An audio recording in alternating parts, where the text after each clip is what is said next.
Vivemos em uma geração que relativiza quase tudo. O certo e o errado parecem depender da opinião de cada pessoa. O que ontem era pecado, hoje é apenas um erro. O que antes era visto como desvio, agora é tratado como normal. Mas a verdade é que Deus não muda.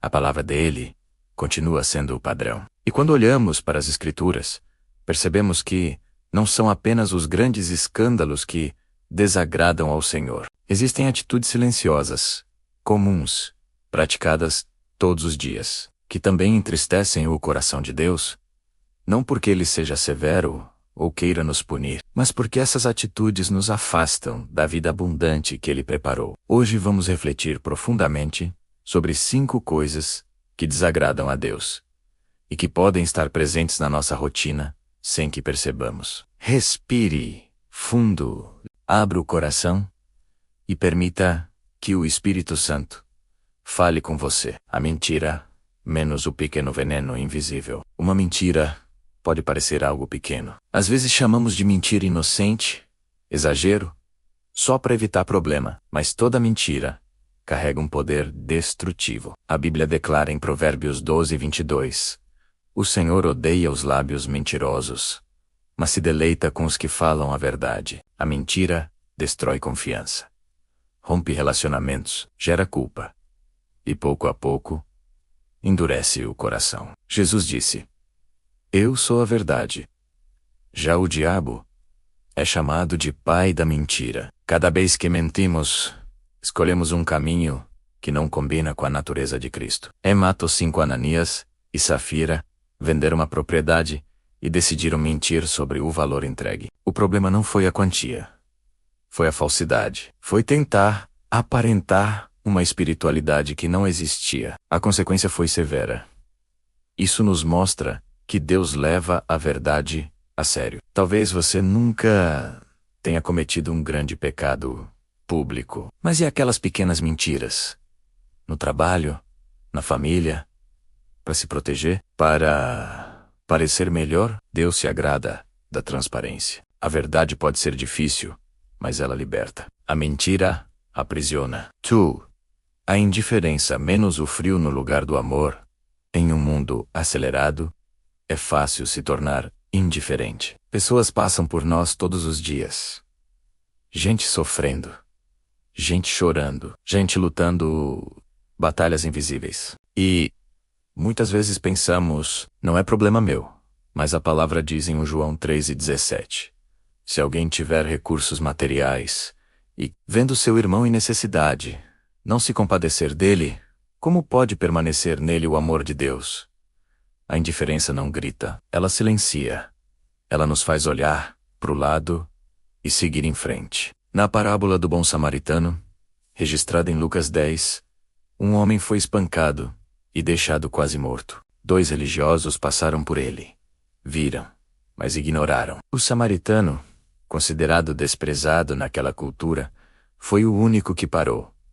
A pergunta não é se podemos salvar o mundo inteiro. A pergunta é: nosso coração ainda se comove? Quando deixamos de sentir a dor do outro, algo dentro de nós está morrendo espiritualmente. Deus é amor, e quem permanece nele aprende a amar. 3. O egoísmo, o eu no centro de tudo. O egoísmo é silencioso, mas extremamente perigoso. Ele coloca o eu no centro. Minhas vontades, meus desejos, meus interesses. A Bíblia alerta em Tiago 3:16. Pois onde há inveja e ambição egoísta, aí há confusão e toda espécie de males.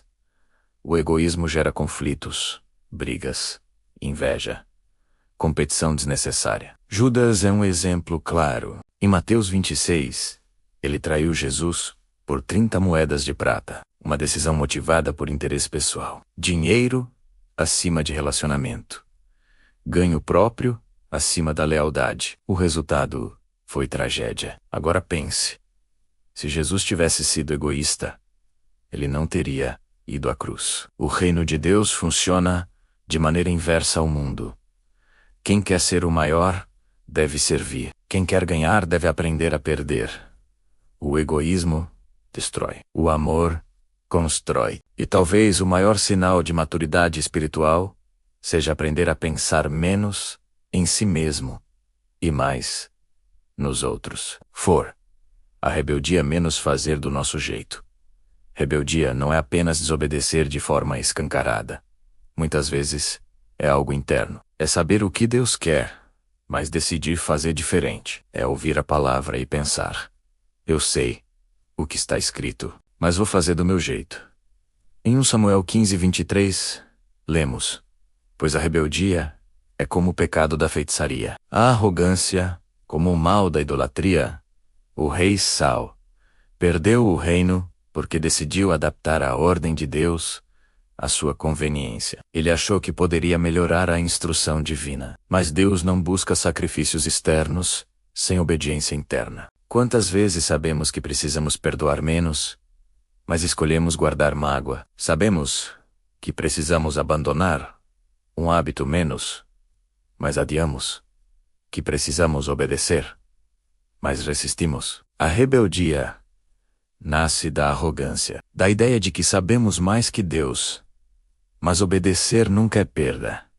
Obedecer é proteção. Deus não nos chama para submissão cega, mas para confiança. 5.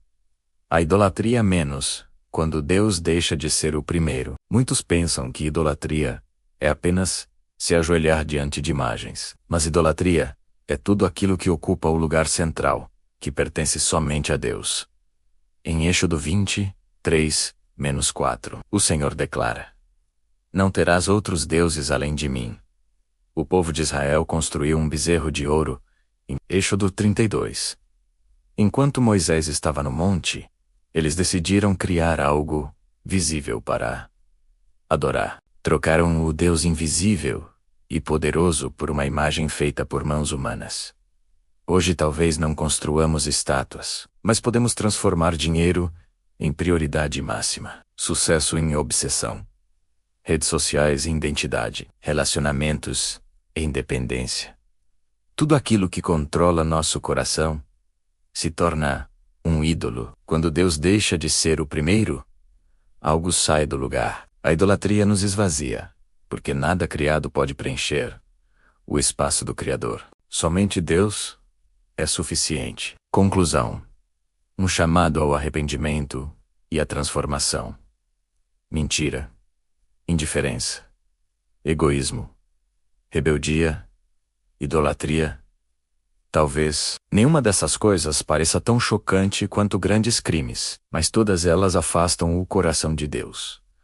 A boa notícia é que o Senhor não revela essas verdades para nos condenar menos, mas para nos transformar. Ele não aponta o erro para nos destruir. Ele aponta para nos curar. A Bíblia diz que, se confessarmos nossos pecados, Ele é fiel e justo para perdoar e purificar. Sempre há um novo começo. Talvez hoje seja o dia de ajustar rotas, de abandonar pequenas concessões, de realinhar prioridades, de colocar Deus novamente no centro. Não endureça o coração. Não ignore a voz do Espírito. Não adie a mudança.